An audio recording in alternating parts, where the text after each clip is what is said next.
Last Action Hero is a 1993 released action comedy directed by John McTiernan. Yep, so we're in movie within a movie territory here. A young movie fan by the name of Danny Madigan, who is obsessed with the Jack Slater franchise starring Arnold Schwarzenegger. Fortunately, Danny is friends with a guy called Nick, who I think he owns the cinema, or at least he runs the cinema anyway. Something like It's that, a decrepit old cinema in New York, which is closing down soon.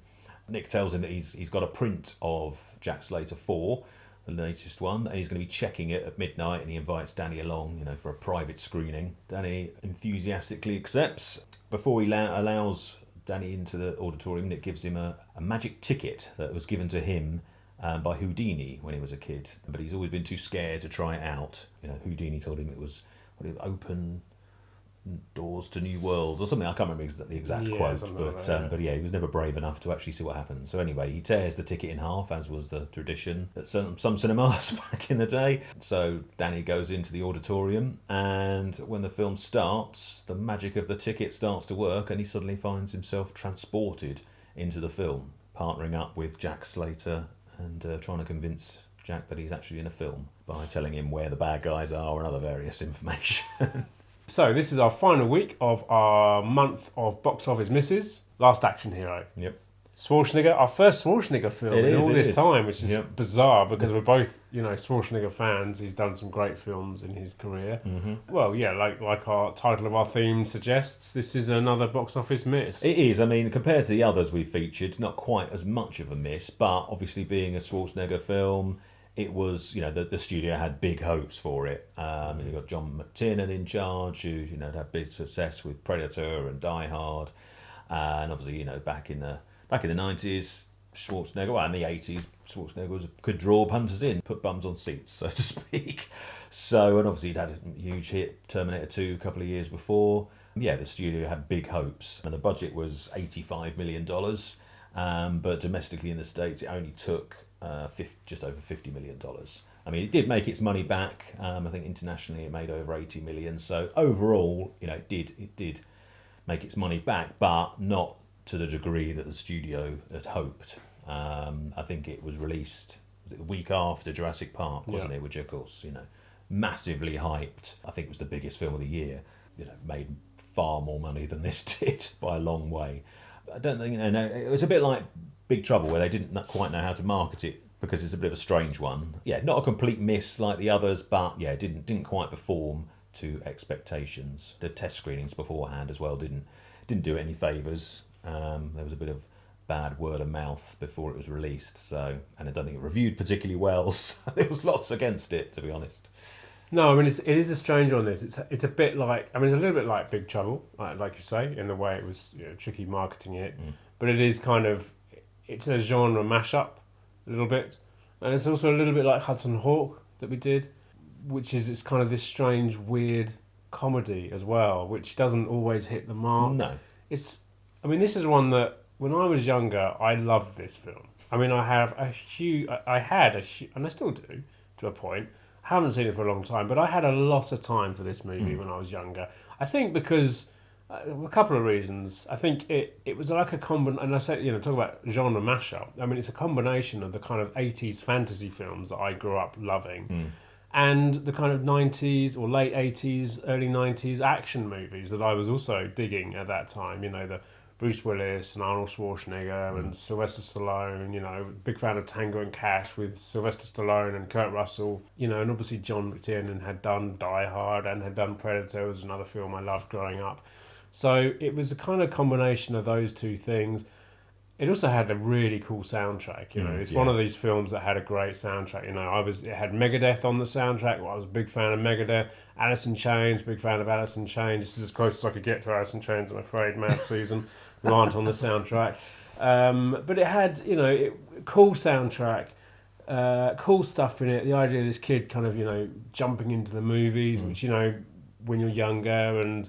I often, I loved the movies because they were escapist, and this was like the ultimate in escapism because it was literally a guy jumping into the screen. And also, I grew up, my family, my mum brought me and my brothers up watching a lot of old silent comedy, and there's a famous Buster Keaton film, Sherlock Jr., where he goes into the movie screen. And so it kind of had elements of that in here as well. And I just really enjoyed it for what it was. Maybe I was too young to really pick holes in it. Yeah. Obviously now with the internet and and age as well, I watched it differently. I still really enjoyed it. I hadn't seen it for a long time. I can see why it didn't.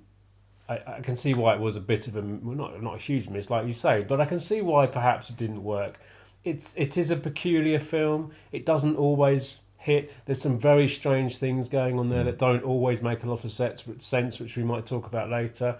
I mean, tonally, it's quite strange because it feels like a kids' film made for adults.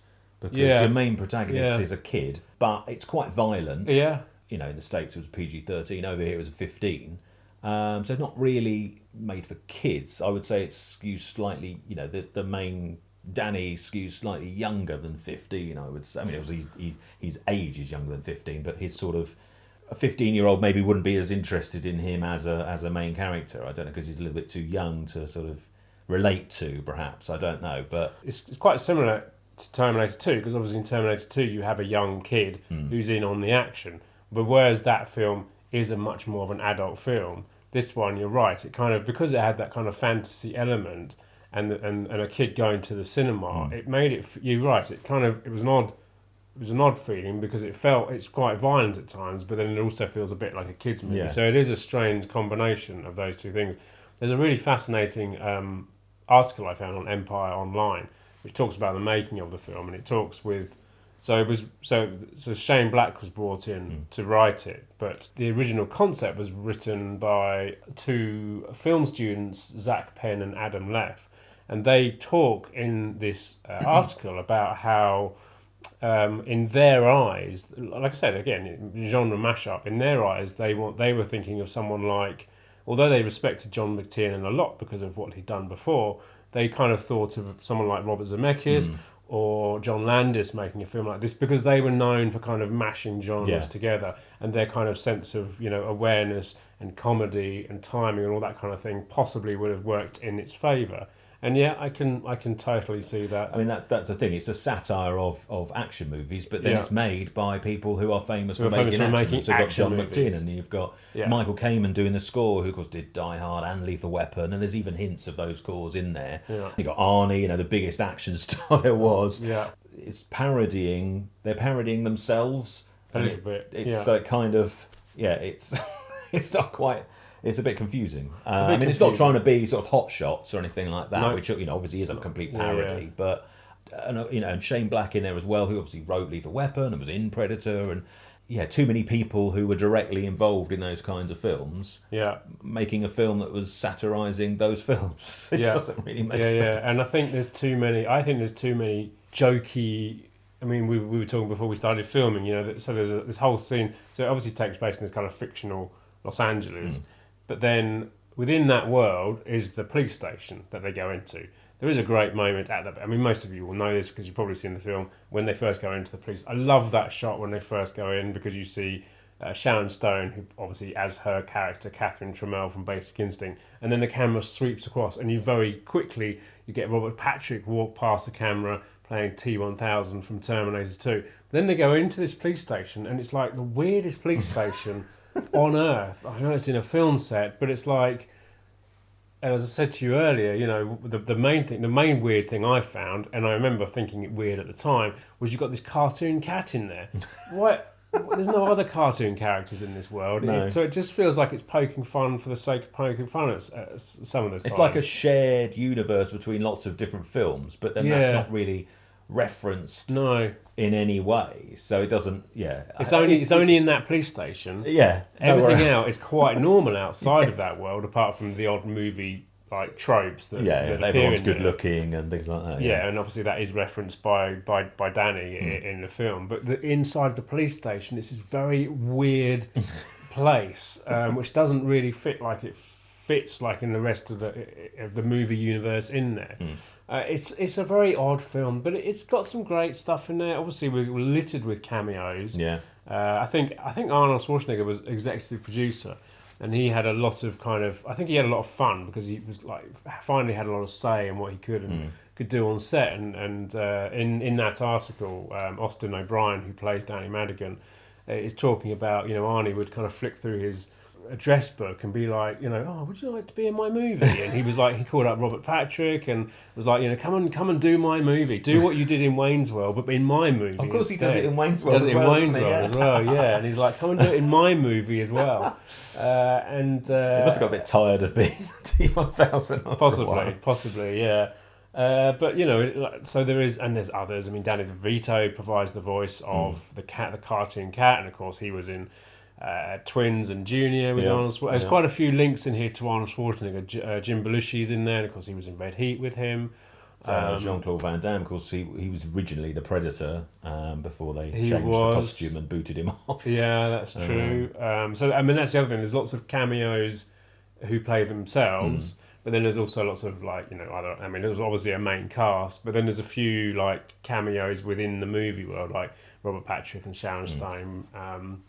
Then outside, because obviously, spoiler alert, they do come back into the real world at one point, and in that you see Schwarzenegger himself, and I mean that's what's kind of a joy, is that Arnold Schwarzenegger clearly was able to poke fun at himself. I mean, like you say, at this point he was a huge star. He came into this movie and he poked fun at himself. And I mean, he is a great laugh anyway. You often see him on on the internet doing videos and stuff. There's a very funny one where he's does a, that's not a knife. Have you seen that one with Sylvester Stallone? I think it's in Britain actually. So he's always someone who's very able to poke fun at himself, and it works well here. I think he's a great choice for this film. I think it's got a good bad guy as well in Charles Dance. Yeah, he's very good. He's very creepy in this film. He's kind of the henchman at first for Anthony Quinn's Tony Vivaldi, who's the mobster. After sort of Danny and Jack's meddling, it kind of changes the plot of the film. Yeah. And Benedict sort of becomes the main bad guy.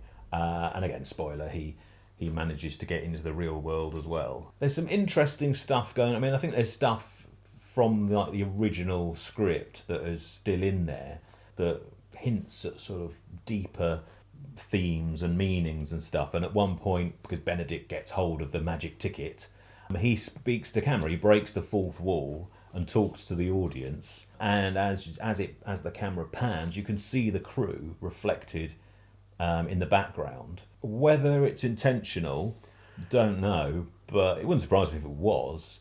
But it kind of hints at sort of various theories as to what exactly is going on. Yeah. Whether he can see the now he's sort of awakened, like sort of Matrix or something, and he can see the camera crew, or what? Because I read on the Internet Movie Database in the trivia section that apparently the film crew, the filmmakers, put a lot of gaffes or goofs, as they would be on IMDb. In every shot, there was an actual gaff or goof. That was put there purposely to make you know that you are in the movie. I really enjoy the fact that there's some great little moments in there.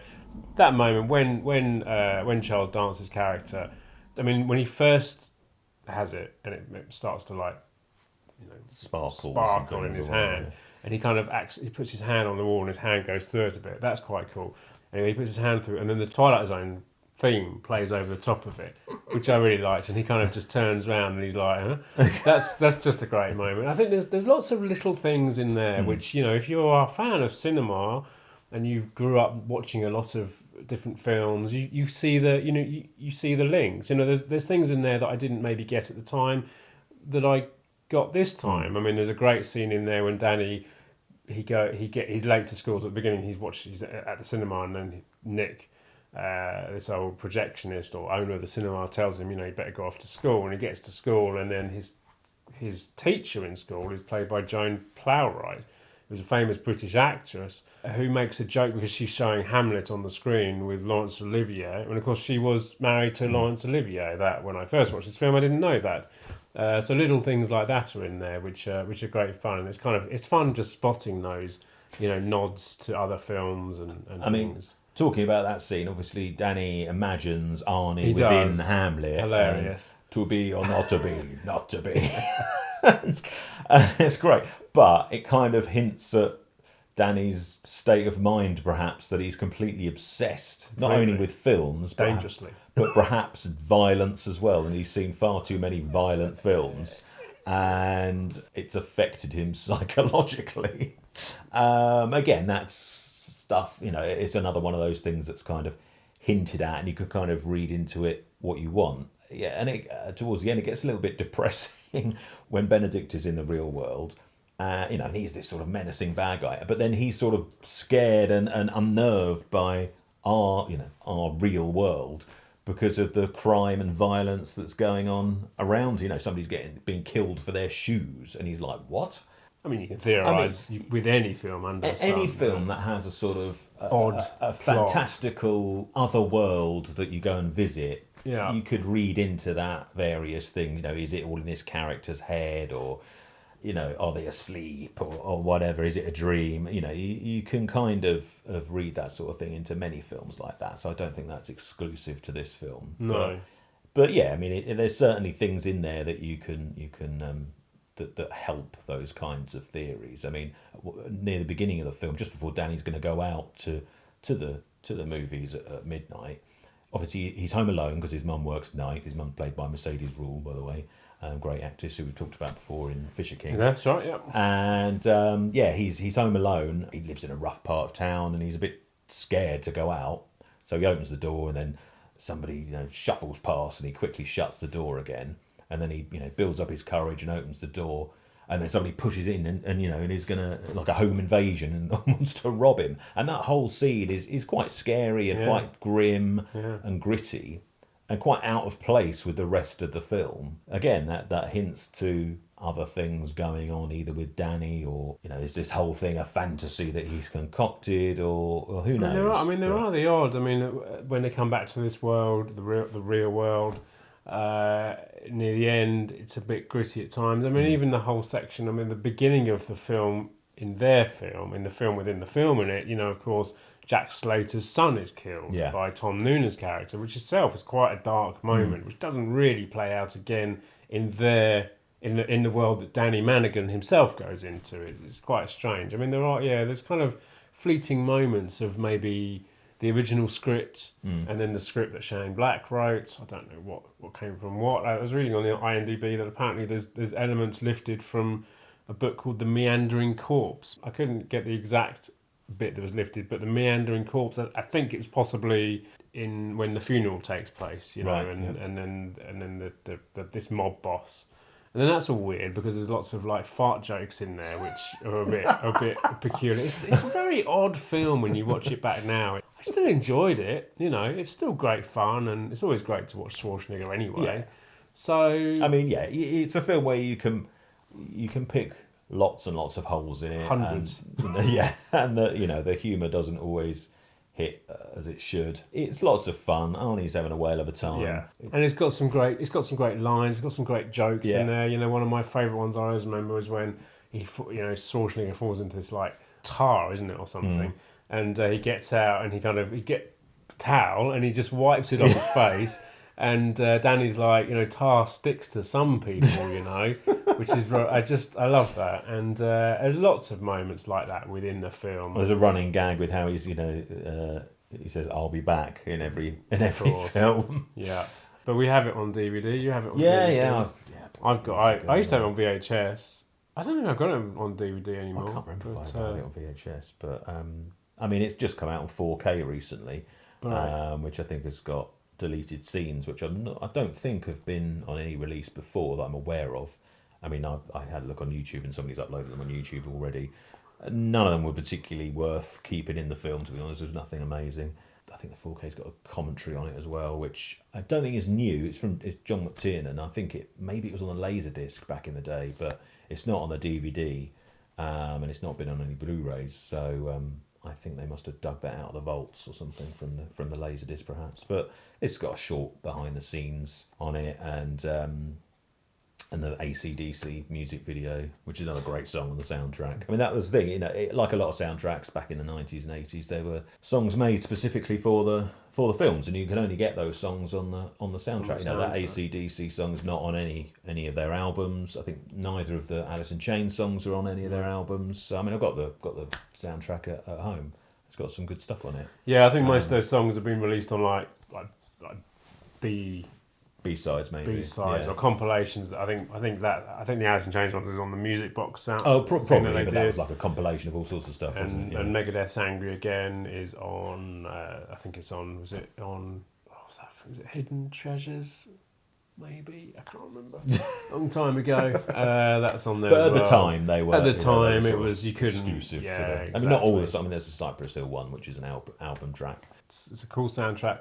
It's got lots of actors that you'll know and you'll love. It's got a wacky plot. Just a lot of fun. Yeah, it is, yeah. So that was Last Action Hero. And as always, if you enjoyed the video, let us know in the comments below. Hit the subscribe button up there and don't forget to push the bell for notifications. There's other videos to check out over there. Come and find us on social media and join us again next week for another video.